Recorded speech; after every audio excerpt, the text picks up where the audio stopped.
You ever wonder what's really going on inside your washing machine? How it takes a shirt that's been through a pasta sauce war zone and makes it look brand new? Well, it's not magic, not at all. It's chemistry. And today, we're going to go undercover and meet the secret agent that's been working in your laundry basket this whole time. So let's dive in and expose the hidden science of clean. Okay, so before we can meet our hero, we have to understand the villain of our story. Or, maybe not a villain, but the fundamental problem it exists to solve. The classic, age-old battle between oil and water. I mean, we've all been there, right? You get a greasy spill on something, you run it under the faucet, and what happens? Absolutely nothing. The water just kind of beads up and rolls right off, completely ignoring the greasy mess. So what is going on here? It all comes down to one of the most basic rules of chemistry. They are chemically incompatible. Think of it this way. Water molecules are super attracted to other water molecules, and oil molecules are super attracted to other oil molecules. But the two groups, they want nothing to do with each other. This creates a barrier, a really high surface tension, that plain water just can't break through on its own to get to the grime. And this is where our secret agent makes its grand entrance. To solve this oil and water standoff, we need a special kind of molecule, one that can act as a double agent, playing for both sides. The name literally tells you everything you need to know, a surface active agent. Its entire mission, its whole reason for being, is to get right in the middle of that standoff between liquids that don't mix, smash that surface tension, and basically force them to talk to each other. Okay, so this might look like a bunch of scientific gobbledygook at first glance, but what you're actually looking at is a classic surfactant. This one's called sodium stearate, and it's basically the main ingredient in a bar of soap. And its whole superpower is hidden right there in its structure, an ingenious design that we're about to break down. You see, this molecule is the ultimate double agent. It has this long tail that is hydrophobic, which is just a fancy way of saying it hates water, hates it. But it absolutely loves oil and grease. Then, on the other end, it has a head that is hydrophilic. It loves water. This split personality, that is the entire magic trick right there. So, picture this. You add detergent to your laundry. Millions of these tiny agents spring into action. The water-heating tails dive-bomb that greasy stain, grabbing onto it for dear life. At the exact same time, all the water-loving heads are facing outwards, waving at the wash water. Then, as the machine tumbles, the water pulls on those heads and, poof!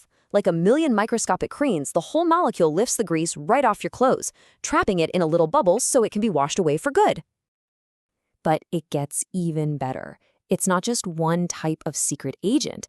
Just like in any good spy agency, you've got a whole team of specialists, and each one is perfect for a different kind of mission. Now, this team is sorted into 4 main groups, and it's all based on the electrical charge of their water-loving head. You've got the negatively charged anionic agents, the positively charged cationic ones, the neutral non-ionic crew, and then, my personal favorite, the amphoteric agent. This one's a total chameleon. So, anionic surfactants, like this soap molecule we saw a minute ago, are the heavy lifters. They're the workhorses of the laundry world, fantastic at grabbing and lifting dirt. Cationic surfactants, on the other hand, have a positive charge. This makes them great for things like fabric softeners, because most fabrics naturally have a slight negative charge. Opposites attract, right? So the positive heads stick to the fabric, leaving behind that soft, smooth feeling. And that brings us to the chameleon of the group, the amphoteric surfactant. This thing is so cool. Its superpower is that it can change its own charge depending on the pH of the water it's in. If the solution is acidic, it becomes positive, like a cationic agent. If it's alkaline, it flips and becomes negative, like an anionic agent. This amazing adaptability is why you find them in gentle products like shampoos. All right, get ready for a little bit of a brain teaser.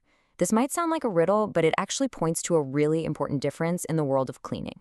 So let's break down what this actually means. Here's the deal. Detergent is the big umbrella term for any of these surface-active agents we've been talking about. Soap is just one specific kind of detergent, usually made from natural stuff like fatty acids. The real difference maker? Soap is kinda useless in hard water. Water with a lot of minerals in it. It forms a scum. But modern synthetic detergents are engineered to work perfectly in both soft and hard water. That's why the stuff you pour in your washer is a detergent, not just simple soap. But the story is way bigger than just cleaning our clothes.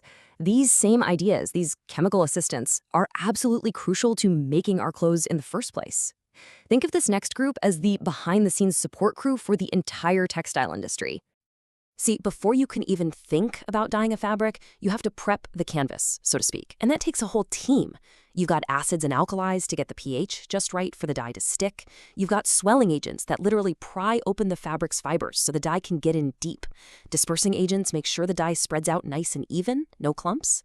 And yep, just like in laundry, sequestering agents are there to soften the water, creating the perfect environment for color. So, the fabric is prepped, the dye is on, but we're still not done. Now it's time for the finishers to come in, another team of chemical specialists that give our clothes the exact look and feel that we expect when we buy them. You know how some white t-shirts are just impossibly white? That's not your imagination. That's optical brightening agents. They pull off this amazing trick where they absorb invisible UV light and shoot it back out as visible blue light, which tricks our brains into seeing whiter than white. It's a total illusion. And at the same time, you've got oxidizing and reducing agents acting like chemical artists, developing the final colors, locking them in, or even stripping color away for certain designs. And what about how our clothes perform? Well, you can thank an anti-pilling agent for stopping those annoying little fuzzballs from popping up on your sweaters. Lubricating agents help keep fabrics from getting all creased and wrinkled during the manufacturing process. And leveling agents act like tiny traffic cops, making sure every single dye molecule is distributed perfectly evenly for that consistent, non-splotchy look.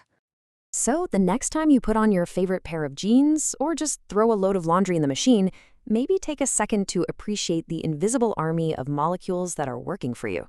This hidden chemistry is what keeps us all clean, colorful, and comfortable every single day. It's pretty wild to think about, isn't it? If all of this science and all of these agents are packed into something as simple as a t-shirt, it makes you wonder, what other invisible chemistry is shaping our world, hiding in plain sight?